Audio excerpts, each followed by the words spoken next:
আসসালামু আলাইকুম প্রিয় দর্শক, দর্শকের কথা অনুষ্ঠানে আপনাদের সকলকে আমন্ত্রণ জানাচ্ছি। আজ আমি একটিমাত্র কন্টেন্টের যে কমেন্টস সেটা নিয়ে কথা বলছি না, একাধিক কন্টেন্ট আমি নিয়েছি বিভিন্ন জায়গায়, এমনকি অন্য মঞ্চ থেকেও দু একটা মন্তব্য নিয়েছি। মোটামুটি আপনারা বুঝতে পারবেন যে আপনার বিভিন্ন রকম যে রাজনৈতিক দলগুলো যে বিভিন্ন রকম আশ্বাস দিচ্ছে, ফ্রি ইন্টারনেট অথবা বেহেশতের টিকিট, সেটাও আছে। আবার ইলেকশনে ইঞ্জিনিয়ারিং হবে কিনা, ভোট কেমন পড়বে, এ সমস্ত বিষয়গুলো আজকের আলোচনায় আসবে। তো আমি প্রথম যে কমেন্টটা পড়ছি সেটা ওই ফ্রি ইন্টারনেট বিষয়ক যে কন্টেন্টটা ছিল সেখান থেকে নেওয়া হয়েছে। সরওয়ার হোসেন লিখেছেন, মাসুদ ভাই, যদি এমন আশ্বাস পেতাম যে ইন্টারনেট ডাটা এবং রিচার্জে কোনো নির্দিষ্ট মেয়াদ থাকবে না, তাহলেই আমরা খুশি। আমাদের দেশের মানুষের চাহিদা অনুযায়ী এটাই যথেষ্ট। ভালো থাকুন, সুস্থ থাকুন, নিরাপদে থাকুন। ওনার বক্তব্য হলো, ভাই ফ্রি ইন্টারনেট চাই না, যে ইন্টারনেটটা আমাদের দেওয়া হয় তার জন্য মেয়াদটা না থাকে, এটা হলে তারা খুশি। আমানুল কবির লিখেছেন, ফ্রি ইন্টারনেট দরকার নাই, চাঁদাবাজি আর দুর্নীতি বন্ধ করলেই হবে। দেখুন আসলে মানুষের চাহিদা কত কম, কাজে মানুষকে অত লোভ দেখিয়ে কোনো দরকার নাই। মাসুদুর রহমান লিখেছেন, মাসুদ কামাল, আমি আপনার ভিডিওগুলি নিয়মিতই দেখি, কারণ আপনার বিশ্লেষণগুলো অনেক যুক্তিসঙ্গত মনে হয়, কিন্তু আজকের বিষয়টিতে আপনার ধারণায় একটু ঘাটতি আছে। বর্তমানে উন্নত বিশ্বসহ আফ্রিকার অনেক দেশ যেমন কেনিয়া, জাম্বিয়া, এমনকি উগান্ডাতেও এরকম ফ্রি ইন্টারনেটের ব্যবস্থা আছে। তারা পারলে আমরা পারবো না কেন? পরিকল্পনা বাস্তবসম্মত কিনা সেটা চিন্তা করুন। আর যদি দেখি পরিকল্পনার পুরি উড়ে গেছে, পরে আছে শুধু কল্পনা, তাহলে 5 বছর পরে বিচার করার সিদ্ধান্ত তো আমার আপনার হাতে থাকছেই।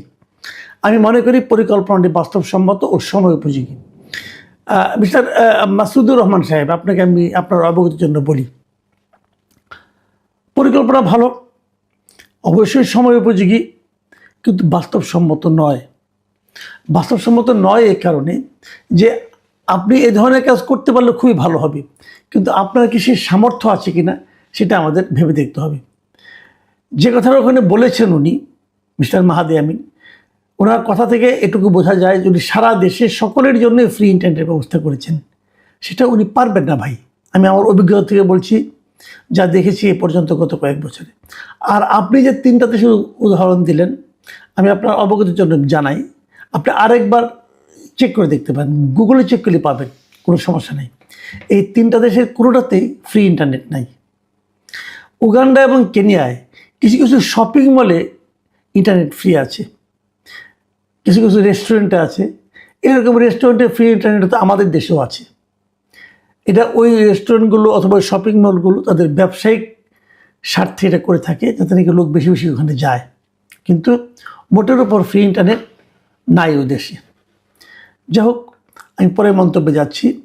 শিমুল যশোর লিখেছেন, বাংলাদেশের মানুষ দেশকে নয় দলকে ভালোবাসে, এটাই বাস্তব।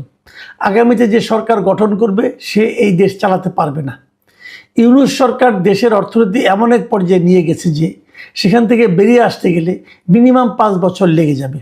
আমি গ্যারান্টি দিয়ে বলতে পারি, যে দল ক্ষমতায় আসবে সেই দল সবচেয়ে বেশি ক্ষতিগ্রস্ত হবে। 3 মাসের মধ্যে নির্বাচন হলে আজ এই পরিণতি দেখতে হতো না। কি হবে এই দেশটির উপায়? শিমুল সাহেব, আমি আপনার সঙ্গে একদমই একমত। এই নির্বাচনটা যদি টেনে টেনে 1.5 বছর পর্যন্ত নিয়ে না আসা হতো, তাহলে নতুন একটা রাজনৈতিক দল এসে দেশটাকে গড়তে পারত। এই 1.5 বছরে এই অন্তর্বর্তীকালীন সরকার নিজেদের অযোগ্যতা দিয়ে এই দেশটাকে এমন একটা জায়গায় নিয়ে গেছে, নতুন যে সরকার দায়িত্ব নেবে তারা এসে বিপদে পড়বে। মনসুর আবু লিখেছেন, বর্তমান সরকারের অধীনে নির্বাচন নিরপেক্ষ হবে না।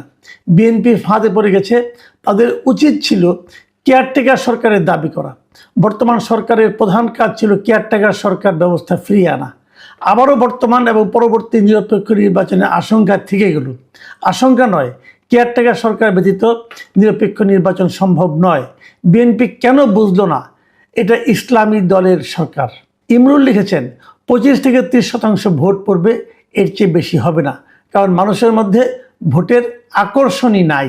রেজাউল করিম লিখেছেন, অন্তর্ভুক্তিমূলক নির্বাচন না, তাই লোকজনের আগ্রহ নেই। এটা কিন্তু একটা কারণ হতে পারে আসলে। মুজাম্মেল হক লিখেছেন, এই নির্বাচনে জামাত পাশ করবে এবং সরকার গঠন করবে এবং এই ফলাফল বিএনপি মেনে নেবে না, পরবর্তীতে দেশে একটি গৃহযুদ্ধ হবে। এটাও কিন্তু আমি একদম উড়িয়ে দিচ্ছি না। জসিম ভুইয়া লিখেছেন, আমি ঢাকা থেকে চট্টগ্রাম গেছি ইদানিং এবং ঢাকা থেকে পটুয়াখালী গেছি শুক্রবার শনিবার, কিন্তু কোথাও কোনো উৎসাহ উদ্দীপনা দেখিনি, মানুষের তেমন আগ্রহ নাই এই নির্বাচনে। মিল্লা আব্দুল খাউম লিখেছেন, মানুষ ভোট দিতে আসতে চায় না, কারণ ভোট দিয়ে সাধারণ মানুষের কোনো উপকার হয় না, যে ক্ষমতায় আসে সেই লুটপাট করে খায়। রিয়াদ লিখেছেন, জনাব আসসালামু আলাইকুম, নির্বাচন যত ঘনিয়ে আসছে ততই আওয়ামী লীগের সাধারণ সমর্থক থেকে শুরু করে সবাইকে ভোট কেন্দ্রে যেতে হুমকি ধামকি দেওয়া হচ্ছে। যদি কেউ ভোট কেন্দ্রে না যায় সে আওয়ামী লীগের দোসর এবং তাকে বিভিন্ন মামলায় ফাঁসিয়ে দেওয়ার হুমকি দেওয়া হচ্ছে। এরকম কথা আমিও শুনেছি এবং যদি এটা সত্য হয়ে থাকে আমি মনে করি এটা খুবই একটা খারাপ কাজ হচ্ছে। মানুষের যেমন যাকে ইচ্ছে তাকে ভোট দেওয়ার অধিকার আছে, মানুষ যদি ভোট না দেয় এটাও কিন্তু তার অধিকারের মধ্যেই পড়ে। ইসমাইল হোসেন লিখেছেন, নির্বাচন দিয়ে জনগণ কি করবে? দেশে নেই গণতন্ত্র, নেই মানবতা, নেই বাক স্বাধীনতা, নেই আইনের শাসন। বিগত 17 মাস যাবৎ চলছে মব, সন্ত্রাস ও জঙ্গিদের শাসন। সাধারণ মানুষ আজ ভীত সন্ত্রস্ত। ভোট নিয়ে মানুষ ভাবছে না, মানুষ শান্তি নিয়ে ভাবছে।